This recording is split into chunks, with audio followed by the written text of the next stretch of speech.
Водата веќе беше влезена во мене. Се колна, таа беше голема, најголема. Во првиот миг, така неочекувано најдувајќи се повторно слободен крај брегот, слушајќи го незиниот глас, не гледајќи на брановите како избезумен, поитав кон неа. Проклет да бидам. Не чувствувајќи како ми бега земјата, како навлегувам во нешто страшно, длабоко, неповратно, него почув тој глас што ме враќаше. Будалче, несреќно дете, каде си пошол? Ќе те однесат брановите, ќе те проголта водата. Врати се, будалче, ќе се каеш, целиот живот ќе се каеш. Твојот детински ум те носи во уште поголемо зло, несреќно дете, малечо клеме. Еден друг глас во мене шепнеше. А како ќе живееш без неа, леме? Ќе бидеш слеп, сакат, несреќен. Не ќе има место на земјава за тебе, ниту едно местенце. Се едно ќе те прогонуваат, непрестајно, како некое мало и сврлено кученце. Оди. О, мојот слаб детински ум, мојата болна, неизлечлива душа. Прв пат се најдов пред таква незамислива, темна пропаст. Својот спас, својот беден живот му го должам само на еден човек. Златниот човек, несреќниот Трифун Трифуновски. Проклет да бидам. Некој мораше да умре. Како се раѓа и како умираа песните. Кејтене под клуч. Проклет да бидам. Под клуч. Само таа мисла беше во мене, кејтене во подрумот. Се плашева ако нешто веднаш не сторам дека ќе умре. Не ќе го преживее тоа мојот пријател. Постоеше само една желба, да му се помогне, да му се врати слободата. Проклет да бидам. Слободата. Се колнам, друг лек не постоеше за кејтеновото срце. Последното вечерно звоно го објавуваше часот за спиење. Само што беа згаснате малкути светлуки во домот, сите гласови молкнаа. Беше глуво, пусто, темница. Сонот никако не доаѓаше, бев во треска, во бунило. Позаспивав и како штрекнат се будев. Ме будеше некој непознат глас. Ме повикуваше да станам. Послушав. Тоа беше гласот на големата вода. Проклет да бидам. По толку века се јави гласот на големата вода. Таа непрестајно шумеше, бучеше, фрлаше силни бранови, ечеше сиот брег. Силни бранови почнаа да ме заплускуваат, да го носат моето бедно креветче. Над мојата глава летаа излуавени птици. Проклет да бидам. Каква страшна болест беше ти бил сонот. Најголема. Из утрината, уште од темни зори, почукал во собичката на Трифун Трифуновски. Тој исто така не спиеше. Беше опфатен од благородниот дух и треска го тресеше, што се вели, 3-годишна. Блед, испиен, силно возбуден, со двете раце силно притискајќи едно малечко листе, нешто на глас мрмореше, изговарајќи збор по збор. Рецитираше, твореше. Благородниот Трифун Трифуновски, невозможно да се воздржи човек, тоа беше вистината. На масичката отворено лежеше цело сандаче, едно војничко куферче, до врв полно со песни, романи, драми, со секакво творештво. О Боже, о мил Боже, сигурно имаше нешто во таа изгорена душа кога толку неразумно, лудо се откажа од среќната сигурна иднина што веќе му се насмевнуваше. Проклет да бидам. Ги заборави победите, наградите, како и најласкавите пофалби да не го топлеа, одеднаш стана роб на нешто страшно. Проклет да бидам. Роб. Тажно беше тоа силно убаво човечиште да се гледа во таква понижувачка состојба.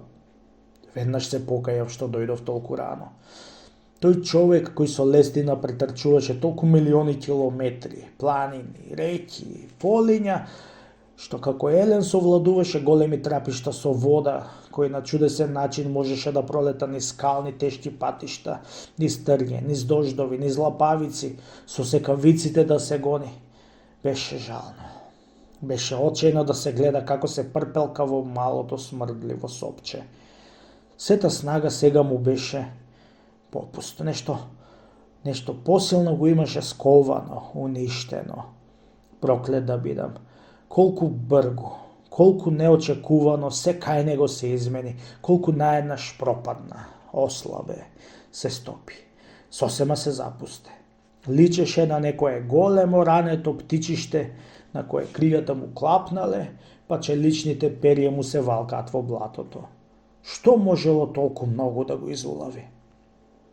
Требаше само да го видите пред некој празничен ден, например, пред 1. мај. Проклет да бидам. Тогаш тој како да не беше на земјата. Беше страшно да ве сретне неговиот поглед.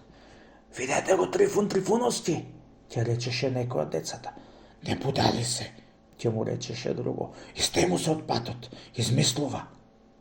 Зар така по ветер? Велеше првото дете.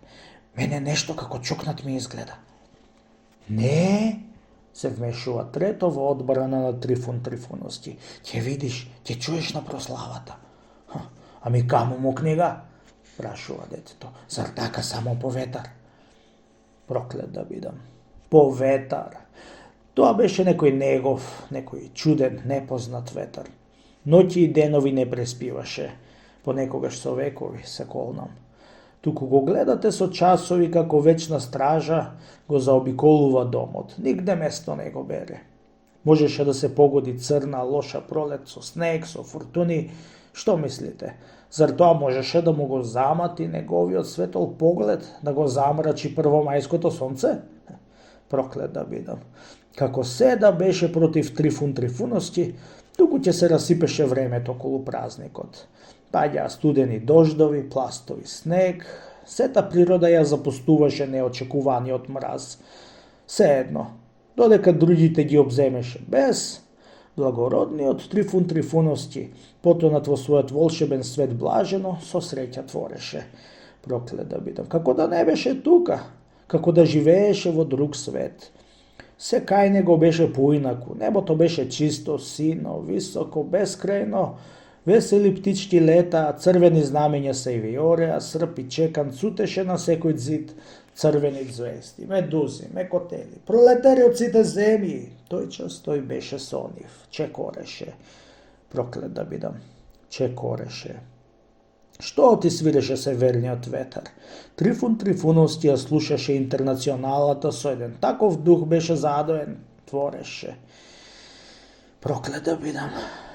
Никој таква треска не предизвикуваше кај децата како Трифун Трифуновски кога ќе се качеше на бината, кога ќе почнеше да рецитира од своите песни. Во него се кликтеше, пееше. Сите со занес зинати слушавме, секој негов збор лако му го голтавме. Ете зошто толку рано побрзав кај Трифун Трифуновски. Што порано сакав да му ја откријам својата голема тајна, своето срце. Проклет да бидам, сето срце. Тоа што се роди во мене таа ноќ беше нешто најсветло, најубаво. Ниедна звезда, ниедно сонце толку не беше светло. Со озарено лице застанав пред Трифун Трифуновски, победоносно. Веднаш што ме виде, со еден поглед погоди. Рече, што гледам, малечо Клеме, си пропел? Се обложувам дека ти дошло Славејчето. Проклет да бидам, Славејче. Колку можев помирно, благо му одговорив. Не беше Славејче, му реков. И јас земен, однесен, излуден. Ами што? Рече испитувачки гледајќи ме. Седни, ми рече благо, понудувајќи ми го својот стол. За целото време очи не вадеше од мене, ме наблюдуваше. Што можело да биде тогаш, Леме? Внимателно праша малку околу, педагошки. Вода беше, директно му одговорив. Улови птици, место не ме зема Трифун Трифуновски. Чудно, рече. Ајде, читај да го чуеме тој твој чуден состав, Леме. Благодарам, Трифун Трифуновски, сакав да му речам, но нема време. Не смеев ни секунда да губам. Секој миг беше пресуден за новиот живот. Веднаш, без точки, без запирки, без никаква интерпункција, почнав да читам, запалив како од митралес.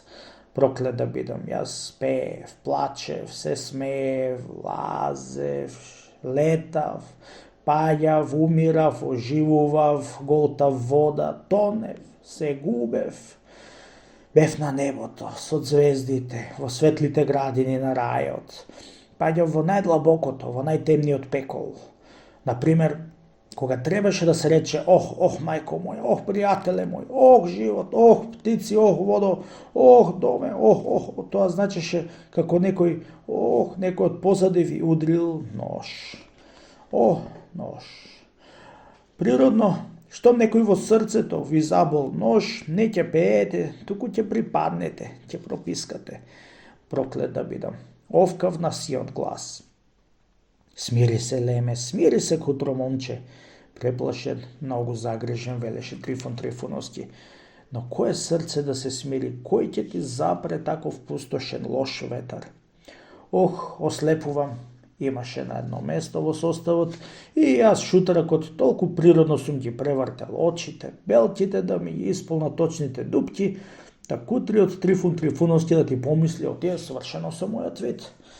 Тажно рече, несреќно моје момче, сега слепо куцо ќе ми одиш цел век, па потоа со најголеми навреди се нафрли на проклетата муза. Проклета да си црна богињо, срам да ти биде слабото, несилно врапченце што си го зела на нишан, што твоите смртоносни стрели, отровни, титански си ги пуштила во малечките слаби гради. Еве ме Купидоне, еве ме црна музо, јас сиот ти стојам на располагање, удри на мене, бори се со мене, се само жртвува Трифон Трифоновски. Но со тие зборови тој како да ми помогна, проклет да бидам, дури тогаш потече во мене река. Го говорив и тоа што беше напишано, и тоа што никогаш не ми паднало до тогаш на памет. Молчи, Брану Див, кажи во овој случај кој е прав, кој е крив, и се разбира, во часот стивна бранот, стана една долга пауза, крај брежните води тивко шумолеа, божем го предеа платното на вистината бело, а отровот на вистината се претвораше во малечки црни меурчиња што ништожно умира на брегот. Умрете, бев немилостив, овој оган, ова срце што се пали, проклет да бидам, еден ден бел сив, ќе се види кој е прав, кој е крив. По моето рецитирање како голем камен да падна од душата на Трифон Трифоновски. Како ти е сега, Леме? Ме праша издивнувајќи. Се смири ли малку, срце мило? Да, реков. Сега ми е полесно, Трифон Трифоновски. Да му благодариме на Бога, рече. Тоест, како ми ти се очињата? Признавам, малку поразмислив на ова прашање. Не го разбрав, но се надевам дадов доста правилен одговор. Му одговорив гледајќи го ококоравено. Пак ќе го гледаат сонцето, Трифон Трифоновски. Се радувам, Леме, рече искрено израдуван. Се виде беше среќен. Многу ми е радосно срцево што се врати твојот вид, момче. А сега, ајде да проанализираме малку, Леме. Се погледнавме пламено во очи, проклет да бидам, пламено. Па, што да се рече, Леме, почна внимателно. Гледаш и самиот несреќен, Леме, тоа е страшно, ужасно. Не сме да се помисли, тоа се чисти фантазии, Леме. Бесплодни, отровни, смртоносни, хубаво пиленце. Безцелно е тоа, Леме, нема никаква цел. Проклет да бидам, цел. Ајде да анализираме зборче по зборче.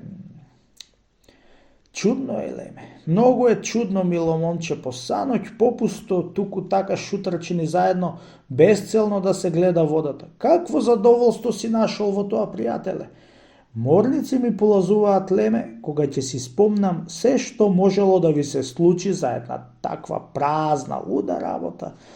Каква корис од тоа може да очекува човек, Леме? Освен, тоа сигурно да си спечели едно фино настинче до коски. Се обложувам дека си го замрзнал и твоето братче, Леме, што си го повел во таа карпана. Кутрото момченце сигурно запчињата му играле, нели, Леме? Да, Трифон Трифоновски, вистина е, студеше, му признав. Ете, рече толку благо, воспитно како родител, Сте претргале толку страв среде оние црни браниште и улави птици, а сосема за ништо. А како второ леме, што е и најстрашно, во твојот состав се чита голема нечувствителност, момче. Барем во еден миг да си помислил на милионите гладни, на милионите страдни, на милионите во крв што се дават на твоите несреќни браќа. Не си имал совест, мило момче, толку мирно да седиш на таа карпа да си тераш лутјеив. Каде ти е заклетвата, леме, младинскиот морал, човечкиот дух? Егоистички си се изживувал, леме, чисто буржуаски, не водејќи сметка на класната борба на пролетаријатот. Жалосно, леме. Благодарниот Трифун Трифуновски кратко од сите страни почна да ме подкопува. Се срамам, реков и се расплакав. Му признав дека немам никаква дарба, дека ги мрзам песните, романите и сите тие работи. Му признав дека тоа беше частна лудило, темница, болка и тоа себична, мала болка, само за еден човек, беззначајно, еден човек. Проклет да бидам, токму така, само за еден човек. Немаше крај неговата смаеност кога ги чу овие неколку зборови од мојата уста. Проклет да бидам, не веруваше. Ја ценам твојата искреност, леме, рече суво, загрижено. Но твојата душа е болна, црна, треба да се лечи, мило. Каков е тој зол дух во тебе, леме, кој те изулавил толку многу? Кој е тој проклет ѓавол? Праша со тага, несреќен. Ќејтен, увикнав липајќи на глас. Тој умира во подрумот. Веќе 3 дена одбива секаква храна. Сака да умре, ќе умре. Умира невин се колнам. Умира поради некој гад, подлец. Денеска е последен ден Трифун Трифуновски. Утре е лекарски преглед, ќе го одведат. Ох, мајко, се разбира, тоа беше крај на моите сили. Избезумен, со раце, со глава, со нозе почнав да удирам под зидот на сопчето, при тоа непрестано изливајќи најтешки, најгрди зборови. Гад, подлец! Очигледно, добриот Трифун Трифуновски силно го погоди мојот бол. Смирувајќи ме во своите преградки, со своите мили раце мазнејќи ми ја косичката, си спомнувам уште ова. Тивко со жар ми рече кутрото дете. Та зошто тоа веднаш не го кажа, леме? Рече со болка, како нож да го удрил в коска. Тој гад, тој подлец. Не, тоа не сме да се дозволи никако. Кратка насмевка му болсна на усните, му го озари лицето, нешто спасоносно му заигра, со некаква чудна среќа му спокои. Биди си спокоен, леме, твојот пријател здрав и жив ќе ти се врати. Па потоа од куферчето, што беше полно со творби, измолкна една тетрадка испишана со стихови, исцртана со цвеќа, звезди и знамења, па ми ја подаде. За тебе, леме, рече, овие стихови за тебе, мило момче. Проклет да бидам, мислив ми ги подарува за да ме смири. Ох, колку бев неук и прост. Тоа беше последното наше видување со Трифун Трифуновски. Остана само надежта. Таа малечка тетрадка полна со чудни стихови и уште почудни, неодгатливи шарби.